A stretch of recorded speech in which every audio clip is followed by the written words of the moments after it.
Good evening, everybody, and welcome to Becoming Supernatural, based on the best-selling book by Dr. Joe Dispenza.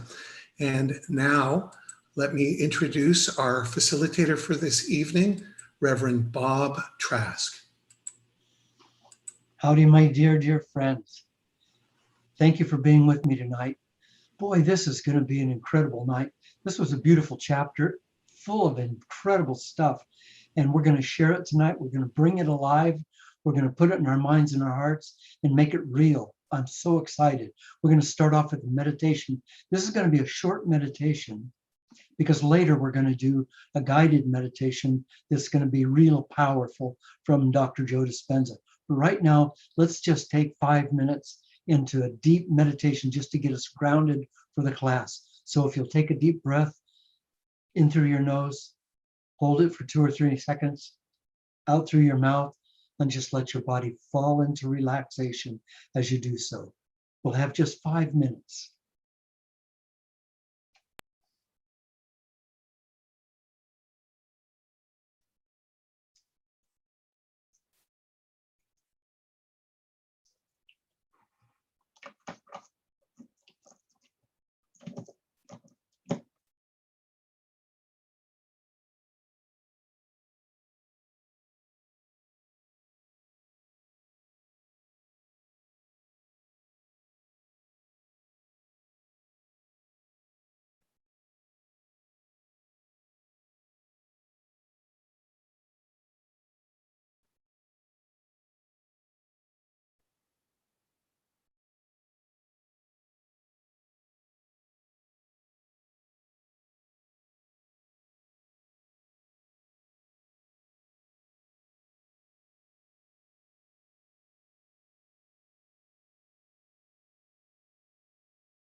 I'm so happy to have you here with me tonight.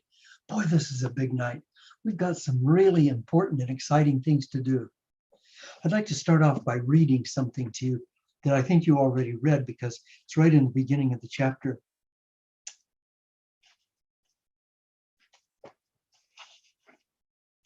Getting beyond our body, our environment, and time isn't easy, but it's worth it because once we disconnect from three-dimensional reality, we enter a whole other reality called the quantum, the realm of infinite possibility.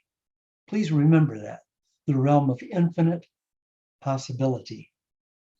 Describing this reality as a bit challenging because it's unlike anything we're familiar with in the physical universe.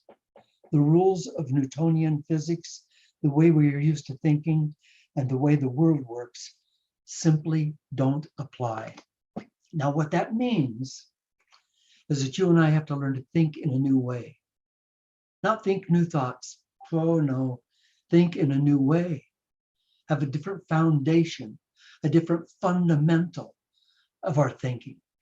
And that's part of this course, is to guide us through that. And tonight we're going to make some big steps in that direction. So I'd like for you to, if you don't now, I'm going to take a second and let you do that. Please get a pen and a piece of paper because you're going to need it tonight. You don't need a whole tablet. You're not going to write a lot, but you're going to write a little bit, just a tiny bit. So please get a pen and a piece of paper, and I'll wait for a minute.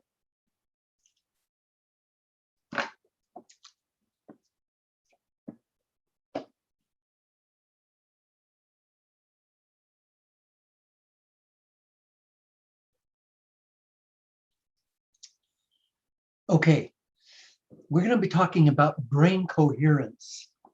Brain coherence. Let me just catch up here. In brain coherence, I want to show you how. Randy, will you bring up the first slide, please?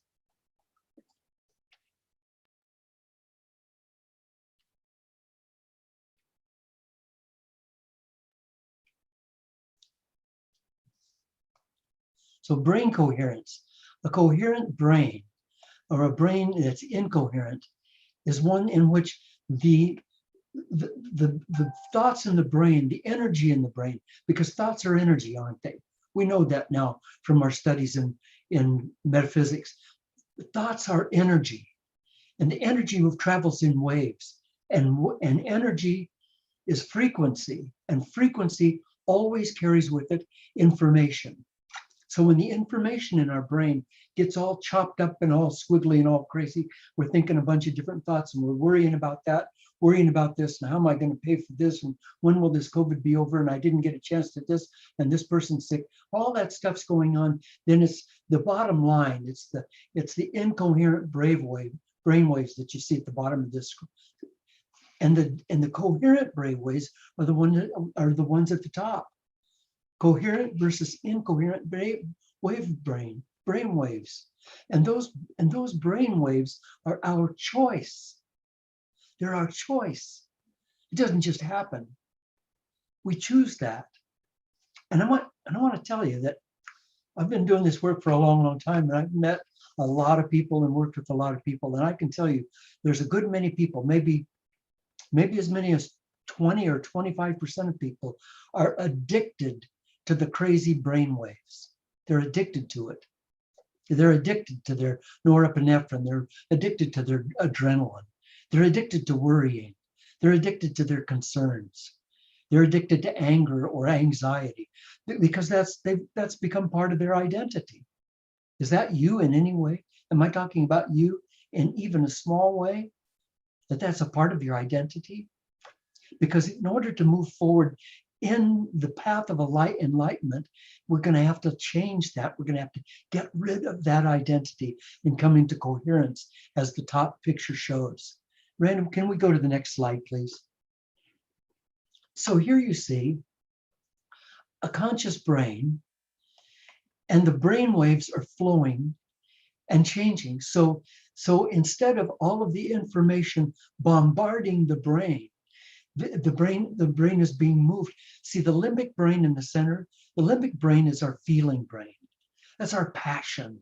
That's our art. That's the melodrama of life. That's the stuff. That's the sunsets and the rainbows and love and joy. That's the heart of the brain, the limbic brain. And when we're radiating out from the limbic brain, those passionate, those beautiful things. And incidentally, you can be in dark in the limbic brain as well. You can be in horror or in ugliness or in anger, or those are also passions. And the limbic brain's passion. But if you choose to be in the positive side of that, if you choose to be enlightened, if you choose to be filled with joy and love and awe and consideration for others and compassion, if that's your baseline, then that radiates out into the higher brain, into the neocortex, and that guides your thinking. And where your thinking goes, your emotions go. And where your emotions go, your thinking goes. They feed into one another. We've been through that again and again, haven't we? We have a thinking pattern that says, oh man, this is not going to work, and I'm really worried about him. That's not going to happen. And geez, I don't know what we're going to do. That thinking brings about an emotion of despair and destitution and panic and anxiety. And that justifies itself by the following thinking, which says, see, I knew it wasn't going to work. See there, I told you it wasn't going to work. So it keeps justifying. So we keep creating the reality and then justifying the reality, saying, I knew it wasn't going to be okay. So we just keep making a downward spiral in that way with our thinking. But we can change our thinking. That's up to us. And the way to change our thinking is to change the way we think. Not to just change what we think, but to change the way we think. So I'd like for you to look at the next slide, if you will. I really want us to pay attention to this. Tonight, we're going to be talking about the quantum. The quantum, the field of all possibilities. And when I say all possibilities, my dear, I'm talking about all possibilities. If you can dream it, it's possible. If you can imagine it, it's possible. Your imagination is your miracle worker. Your imagination is your magic self. So when you imagine something, you almost always say, oh yeah, but you know what, that's never going to happen. And of course, it's not ever going to happen because you just shut the door on it. But in the quantum field lives all possibilities. And you can have any one of them if you're willing to stay the course, if you're willing to just do what we're going to be talking about tonight. So you see that there's no familiar past, there's no predictable future, there's only now. Do you see that? There's no familiar past, there's no predictor, there's only now. Because what we're going to be talking about tonight, more importantly than we ever talked about before, is that we are right here, right now, and that there is no other time. We're right here, right now, and there's no other time. There is no future. The future is just fantasy. And the past are just dried ink stains on lines. And the past not only doesn't exist anymore, it doesn't matter anymore. Because no matter how tragic or awful or wonderful or good or bad that thing happened in the past, it has no relevance to today. Today is brand new. This is the only time of our lives. I know that you've heard this too. People say, this is the first day of my life. I'm going to live it like it's the first day of my life. Live it like it's the only day of your life, because it is the only day of your life. And I've said before, and we're going to say it again, that we really want to experience God. We want to experience Holy Spirit. We just don't want to read about it and talk about it and pray about it. We want to experience God. We want to experience Great Spirit with us, in us, as us. Great Spirit doesn't live in the past and doesn't live in the future. Great Spirit lives right here, right now. And if we're not right here, right now, we're missing it. So As we move forward tonight, and tonight we're going to be doing things a little bit differently than we have in the past because we've got such a big night. As we move forward tonight, we're going to be doing some really interesting things. And so we're going to be, I want you to keep in mind each step that we make. Like we talked about brain coherence. We talked about brain coherence and how valuable that is. We've got to have a coherent brain, which means we've got to be thinking thoughts that are coherent with reality. And if those thoughts that we're thinking are coherent with our heart, which means our natural limbic system, then we're thinking love, peace, enjoyment, compassion, giving, divine, springtime, flowers, joy, surprises. We're thinking all those things that we delight in because those are the food of life. That dark stuff, that's not the food of life. That takes away the food of life. The food of life is the stuff that you can imagine that's beautiful and good and wonderful and holy. That's the stuff of life. And that's the stuff that we have to be working on tonight. Brain coherence comes from the present moment in the unified field. We've got to keep that in mind. It comes from the present moment in the unified field. So next Tuesday, as you're wandering through your day, check and see if you are in the present moment in the unified field, or whether you're outside of the unified field, banging around in this civilization with all of the ups and downs and the crazies and all the stuff going on. You just stay the course and stay in that unified field in the present moment, saying, I am right here, right now, as many times a day as you can think of it. I am right here, right now. And as we're sitting here together talking, and you're looking at the screen and you're looking at my face bobbing around on there, you say to yourself, I am right here, right now. And when you say that, feel the space around you. Feel the space of the room around you. That's sacred space. That's filled with God. Feel that. That's right here, right now. So now we're going to talk about miracles, because that's what we're here to do. We're here to work miracles. Miracles come from electrical energy, from minds and magnetic energy and emotions. So the mind, the thoughts, the thought thinking pattern gives out rays of electrical energy. And the heart gives out rays of electromagnetic energy, of magnetic energy. So it's magnetic energy, and it reaches out a long ways from the heart, reaches out 5 to 8 feet around you. You can measure it. It reaches out around you, touches people around you. It's an energy that comes out of your heart, magnetic energy. And the electrical energy is coming from your thoughts. It's waves, it's coming out from your thought. And when you put those two together, you have electromagnetic energy, the energy of the universe. So this powerful, powerful, powerful energy is our choice. But what we have to do, I just want to read you something, because I think I'll just take time to read this because I think it's really beautiful. Imagine what would happen if you were able to take your attention off the physical world and the environment. As you learned the last chapter, when you take your attention off your body, you become no body, and you no longer have access to or any use for the senses. Now, I'm not saying that you should, that's like dying, right? You're not going to get out of your body and not have any use for your senses anymore. But that's the state we have to go into in order to become real, so that we are living this body, using this body, enjoying this body, rather than having it run our lives. We're actually running the body. So when you take your attention off the people in your life, you become no one.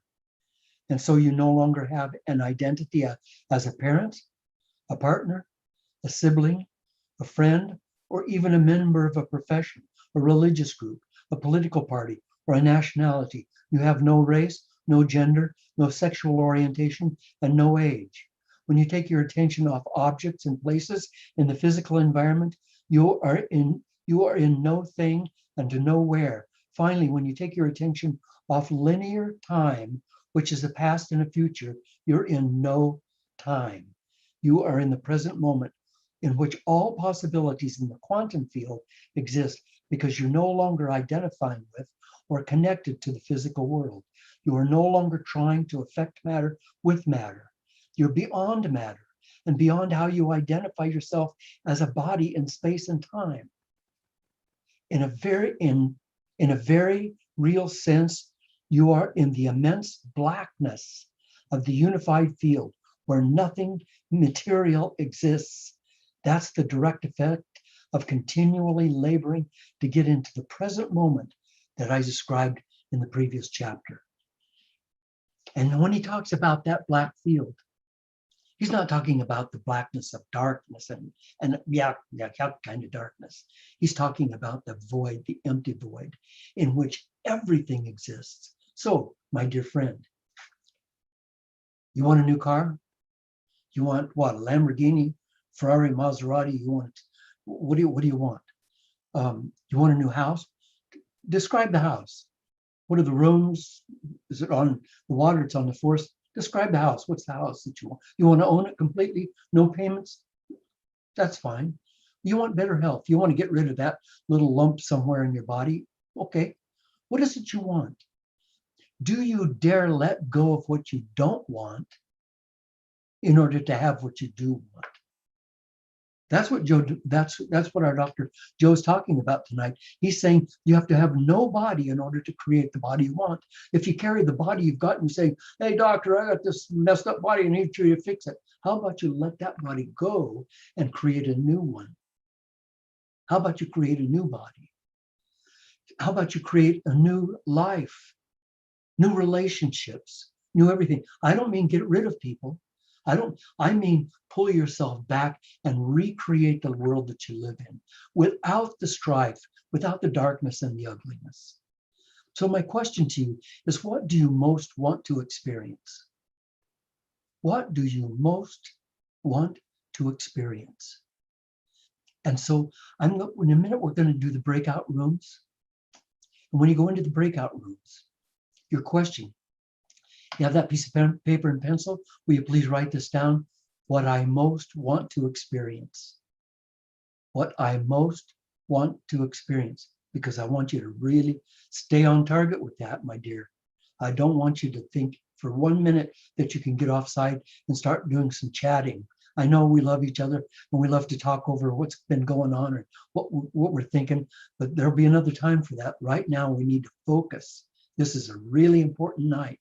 What I most want to experience. If I had a magic wand right now and I could just wave it over you and say you get one wish, and it's not to have another wish, you get one wish, what would that be? What I most want to experience. In the breakout rooms, that's what I want you to talk about. Okay? All right. We're going to go into breakout rooms now.